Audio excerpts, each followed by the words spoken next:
Since I was a little girl, I could remember we used to always come down here. A lot of our peoples lived in this area. Aullaviat, Anguniarvik. Aullaviat is where peoples travel. Anguniarvik is where they hunt.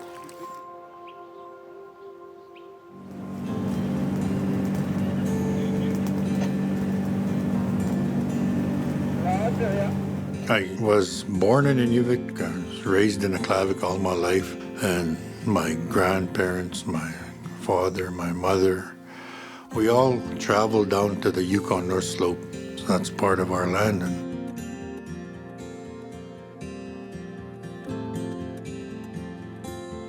This is where everybody comes down and harvests their geese and their caribou.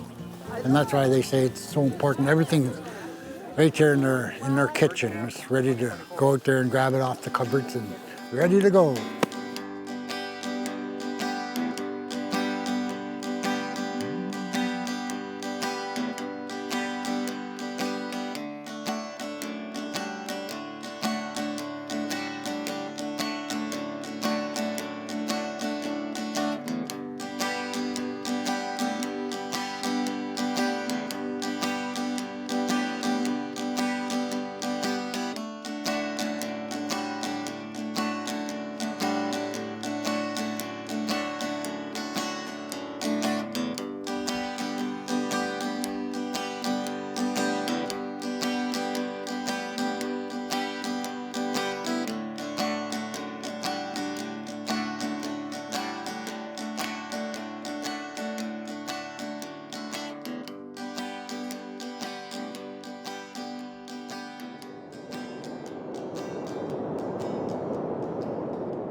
When it comes to achieving these types of designations and establishing these areas, that you need a special moment in time where everybody's values is lining up. And that doesn't happen very often.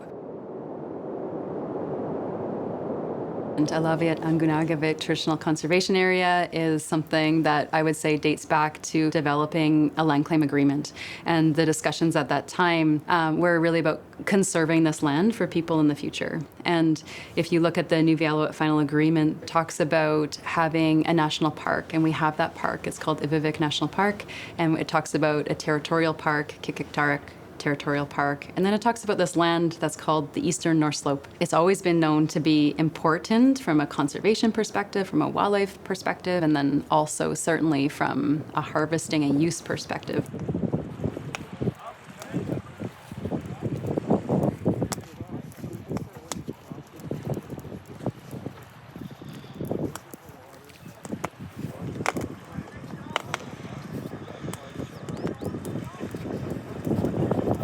Diga ba kaya ang kapta ulo pag magkotak init kay mata una Aullaviat Anguniarvik pimadam ja Anguniarvik tikinyap tigo kanot kuya naktigiba Inuvialuit no takatigilaw igilaw kami kanot kuya naktigibat humunaw law tinakakot. Yeah. Ako kapta.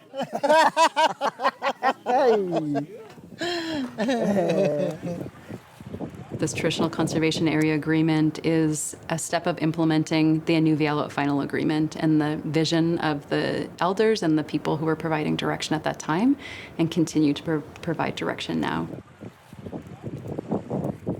They've been working for that for a long, long time now. I hope in the future generation will think about that and try to look after the land good. You know, our ancestors lived on the land all their life, and they don't like when you don't look after the land good because they said the land feeds you. As long as we're living off the land, we are healthy.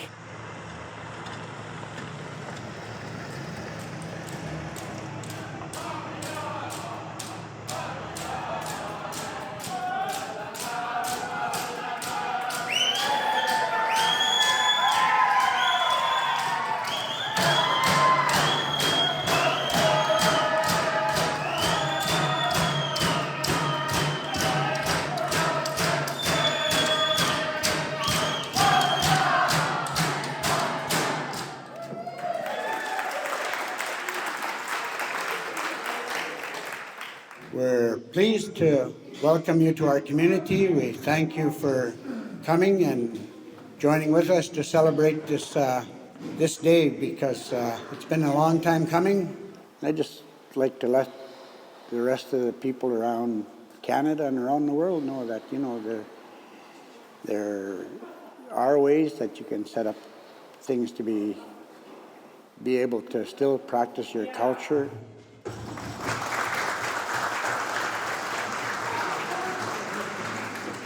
For Yukoners as well as Canadians, this is also a part of reconciliation. This is a part of implementing agreements that were signed more than 40 years ago towards having Indigenous people be represented on the landscape in ways that are most important to them. This June marks the 40th anniversary of the Inuvialuit Final Agreement. Reconciliation is not a finish line we cross. It happens in acts big and small, like the one you're celebrating today. And to be clear, this one is a very big one.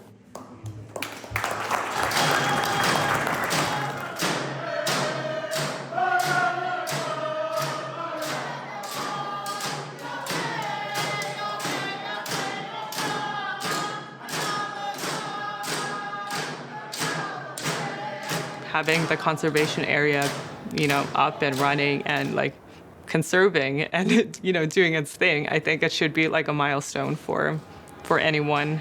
Just as long as we're protecting our land, we're conserving our land.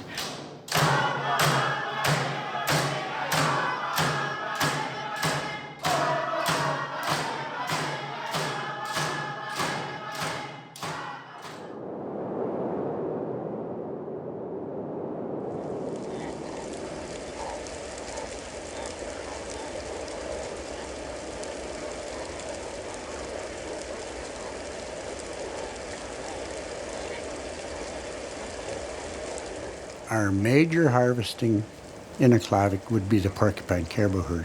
And it is a big part of our diet. And we want them to be there for future generations. I remember as a kid sitting on the hill with my dad, and as far as you could see back, the whole thing was just moving, and far down north as you could see, and far up south, it was just the whole hills were moving. So it's something that you remember. It's a lifetime experience, The traditional conservation area has always been important to Inuvialuit. And one of the reasons it is so important is porcupine caribou. Porcupine caribou herd's one of the few herds in the world that's actually doing well right now. And there's not a lot of development within the range compared to most migratory caribou in the world. If it wasn't for that part of the Yukon North Slope, there would be a critical piece of the herd's range missing.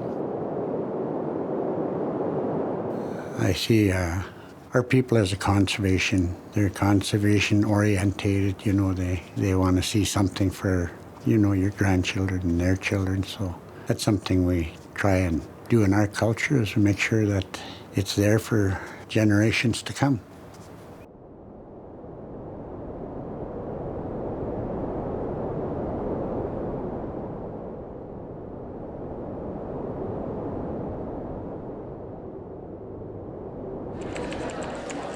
We have a very strong working relationship already with the Inuvialuit and with other partners like the federal government. And we work together through a co-management structure that was established under the Inuvialuit Final Agreement.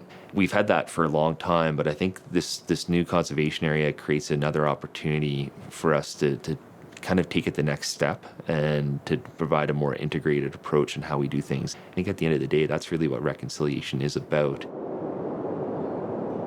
We know from a conservation perspective that having people on the land is helpful and healthy for conservation. When people are traveling the land, they're seeing animals, they're identifying changes on the landscape, they're telling their co-management partners and researchers what they're seeing out there, and it's the most effective and efficient way that we know of to also enable conservation objectives.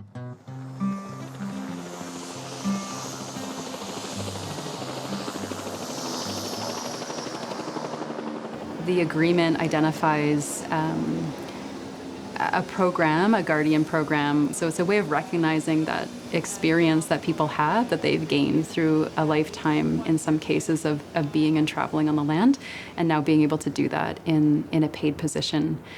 So that's one of the ways that it's working to tie people back to the land and be able for them and contribute to the economy.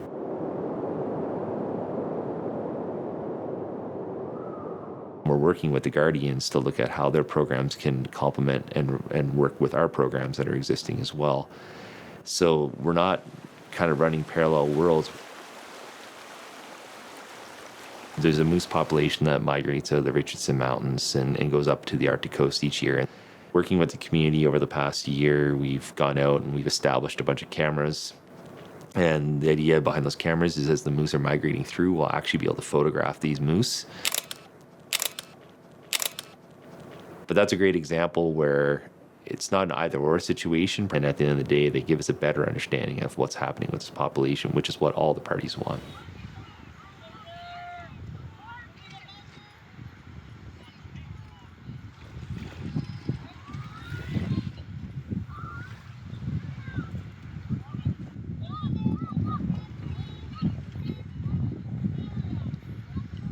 You know, to get out in the land, it's probably 110 miles. And, you know, with the price of gas, it's pretty expensive. So, you know, we give that opportunity for those in the membership. We want them still to be able to enjoy the time out in the land and be able to harvest. We bring people out to Single Point. We stayed out there for a week. We showed them how to work with fish and caribou. It could be someone that hasn't had experience, hasn't had the opportunity to do it, or someone that had done it in the past but hasn't done it recently. So it's like reintroducing them to it.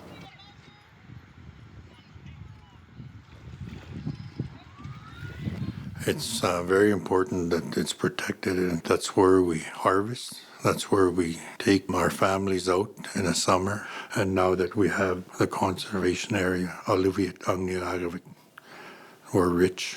Like, we have all the food, all the berries, all like things that we can do now. The doors have opened.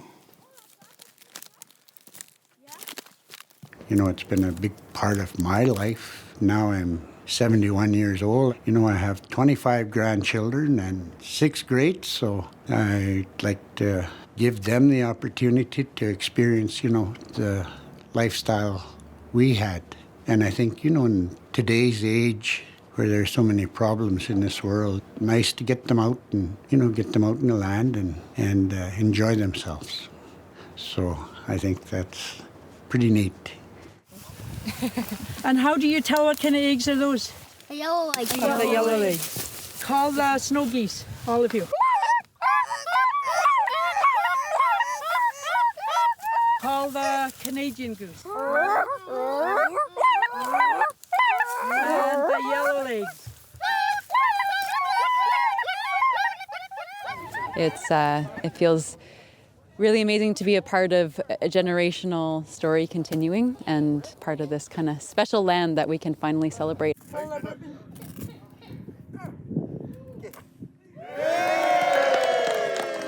What I hope in 50 years is that for those who are living there, these future generations are going to say, we had ancestors who were forward-looking. We had ancestors who recognized that these places are becoming more and more important. And hopefully we become role models, if you will, for younger generations, because their time is going to come and they're going to be ancestors too. And the question will be, what is their legacy going to be? But places like this are our legacy.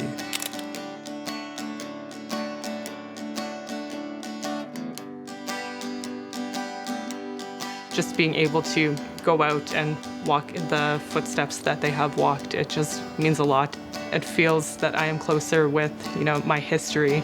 Makes me feel happy and whole, and like I just feel very good that future generations are able to go and enjoy the land the way that I do. We have land claim agreement.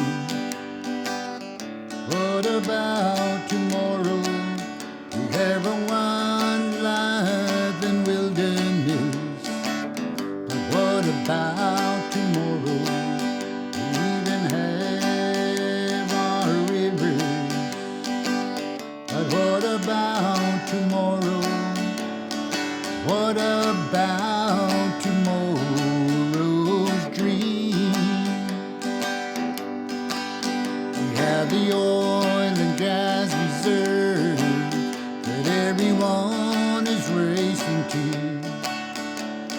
a high price of living that everyone is ignoring too. They say we have a future, but what about tomorrow?